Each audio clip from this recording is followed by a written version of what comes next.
الحمدللہ نحمدہ و نصلی علی رسول الکریم اما بعد فاعوذ باللہ من الشیطان الرجیم بسم اللہ الرحمن الرحیم السلام علیکم ورحمۃ اللہ وبرکاتہ میرے پیارے بھائیوں دوستوں اور سامعین گرامی، آج آپ کے سامنے نماز کے بارے میں بات چیت کرنی ہے۔ جیسا کہ اللہ تبارک و تعالیٰ کا قرآن پاک میں ارشاد گرامی ہے، وَأَقِیمُوا الصَّلَاةَ وَلَا تَکُونُوا مِنَ الْمُشْرِکِینَ، نماز قائم کرو اور مت ہو شرک کرنے والوں میں سے۔ نماز ایک اللہ تبارک و تعالیٰ کا ایسا پسندیدہ دین ہے جس میں کسی نبی کی شریعت خالی نہیں ہے۔ حضرت آدم علیہ السلام نبینا علیہ السلام سے آخری نبی حضرت محمد صلی اللہ علیہ وسلم کی امتوں پر فرض کی گئی ہے۔ جس طرح اس کی کیفیت اور سنیات میں البتہ تغیر ہوتا رہا۔ ہمارے نبی حضرت محمد صلی اللہ علیہ وسلم کی امت پر ابتدائی رسالت میں 2 وقت کی نماز فرض کی گئی تھی، ایک قبل از آفتاب غروب ہونے کی، ایک نماز قبل از آفتاب ڈوبنے کی۔ جس طرح نماز ہر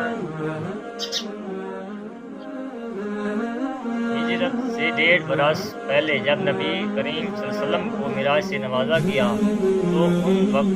5 وقت میں فرض کی گئی تھی: نماز فجر، ظہر، عصر، مغرب اور عشاء۔ بلکہ مبالغہ نہیں، ہر مسلمان عاقل بالغ اور چھوٹے بڑے پر 5 وقت کی نماز فرض عین ہے، امیر ہو یا فقیر ہو،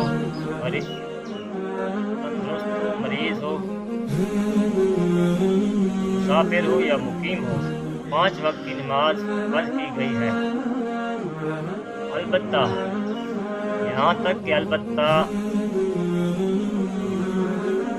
جیسا کہ نبی اکرم صلی اللہ علیہ وسلم کا ارشاد گرامی ہے، وَهُوَ أَوَّلُ مَا يُحَاسَبُ بِعَبْدِ الصَّلَاةِ، سب سے پہلے جس چیز کا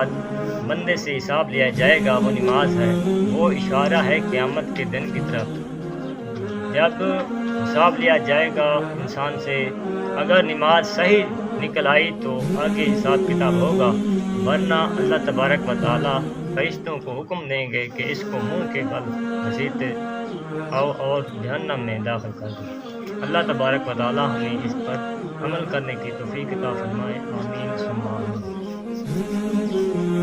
نبی اکرم صلی اللہ علیہ وسلم کا ایک واقعہ یہ بھی مشہور ہے، جب آپ صلی اللہ علیہ وسلم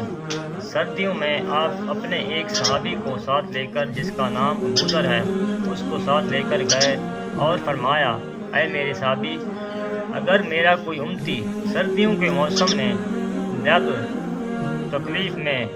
وضو کرے گا، سردی میں اس کو ٹھنڈک محسوس ہوگی، تو وہ